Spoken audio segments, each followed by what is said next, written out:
Încă de la început Domnul ne-a vorbit, slăvit să fie numele Domnului și cuvântul Domnului spune voi binecuvântat pe Domnul în orice vreme. Aleluia! E vremea în care trebuie să lauzi pe Domnul, slăvit să fie Domnul. Pentru că vor veni vremuri grele, vor veni vremuri în care atunci vei vrea să stai în prezența lui Dumnezeu și poate nimeni nu vrea.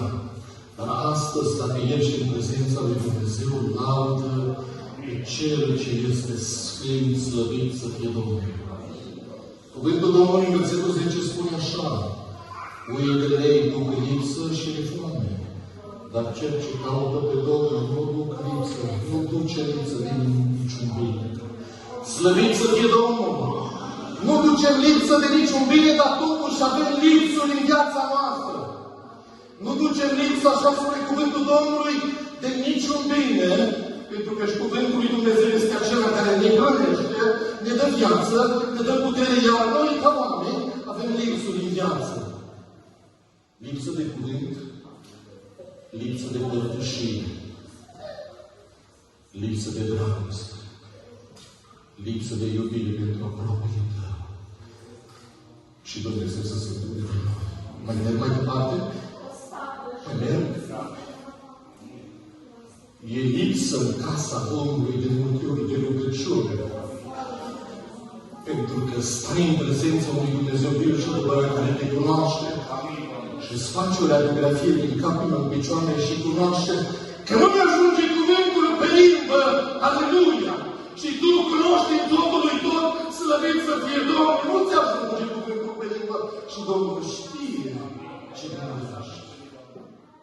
În seara aceasta, gândurile noastre să fie cu Hristos. Nu în altă parte. Nu în altă parte. Știți de ce?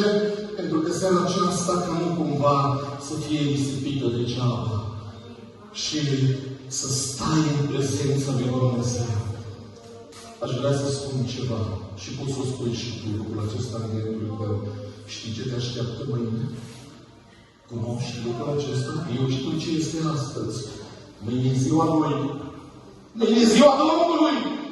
Și nu știu cum mă găsește ea, dar mă pregătesc de acum pentru ziua de mâine, slăvit să fie Domnul, ca El să mă găsească curat. S-ar putea să fie ziua plecării mele.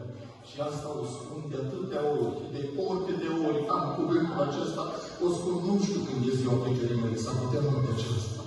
S-ar putea să vină Domnul. Cum îți este haina? Cum stai în prezența lui Dumnezeu? Cu cine ai legătură? Care este relația? Altarul și robia farma, gaud, aleluia, Iisus Hristos este Domnul. Altarul din casa ta, el trebuie să fie zidit și încins. Paradiotsumanabia fel. Știi de ce?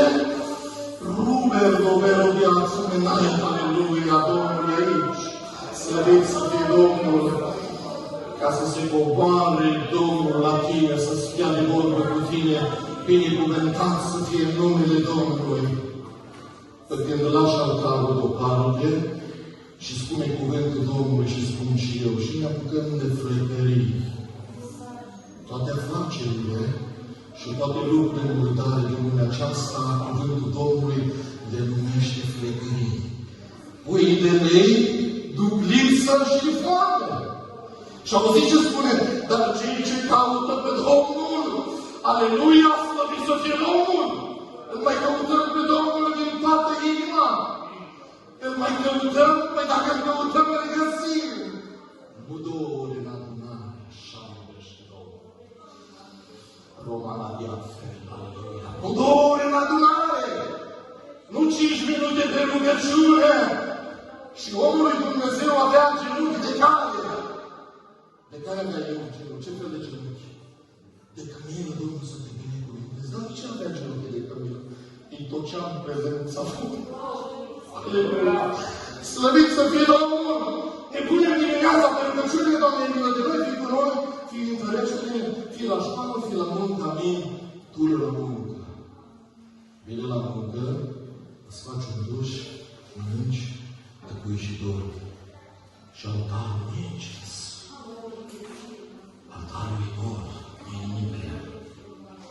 seara aceasta Domnul trage un semnal de la slăvit să fie Domnul. Săptămâna care vine avem 5